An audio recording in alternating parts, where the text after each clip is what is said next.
Hi, hello, welcome. This is the interview with Dakota Simpson, a graduate of architecture from Northern Edge Studio in South Australia. This clip was used to put together the full-length documentary Behind Closed Doors, The Life of an Architect. If you're thinking of entering the architecture or interior profession, you've got to see it. That link is going to be up above or in the description below to check that out. But without further ado, let's get on with the interview. My name's Dakota and I'm a graduate of architecture.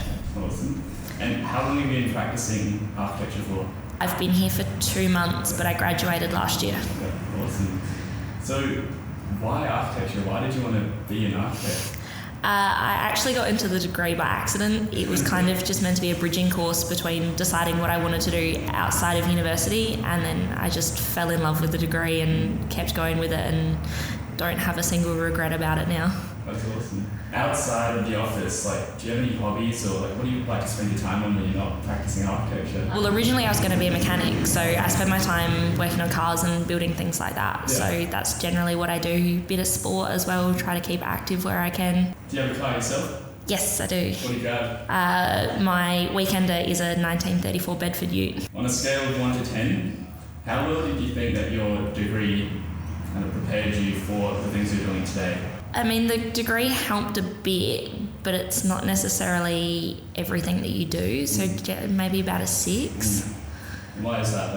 What are some of the biggest differences or the biggest similarities between working in a firm and then, say, studio or studying your degree? Well, I guess studio was more about designing something pretty, where actually working in a firm is, well, yeah, you've got to design something that's good, but then working out how that design's actually going to work. There's a lot more of that than what you learnt in uni. But then again, I've only been here for a couple of months, so that perspective could change in 6 months' time when I've got more experience. If you could sum up your experiences of architecture school in either one word or a couple of keywords or a sentence, how would you go about doing that?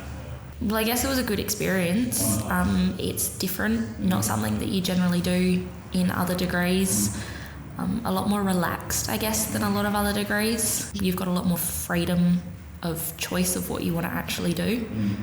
In the morning, either when you get into the office or as soon as you wake up, do you have any morning rituals or routines that get you started, or do you just kind of get stuck into it?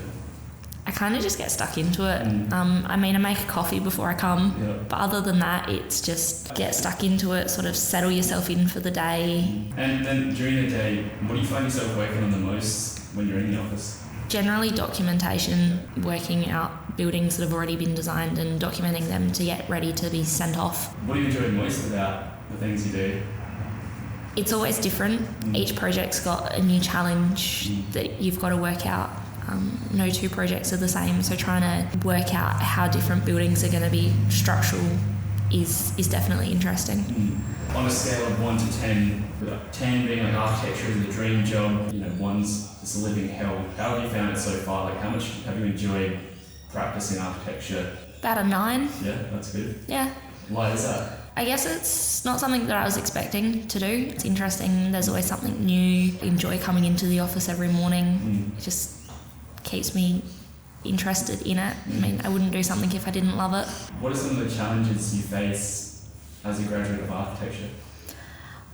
I don't have a vast knowledge of everything that's required for me, so I spend time trying to work things out that someone that's had more experience would be able to easily do in 2 or 3 steps. Takes me 5 or 6, and a lot of back and forth with trying to work out what needs to be done. If you could go back to when you first started, is there anything you would do differently, or would you have any advice for your younger self?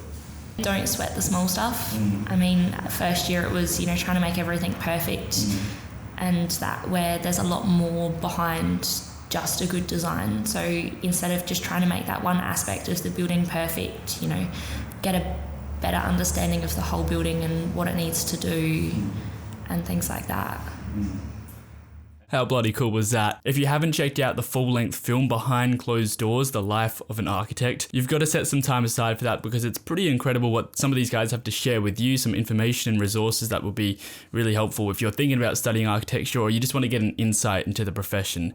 So if you want to check that out, you can click that button to the side here, or if you just want to go on with the next interview, check out that button to the side there.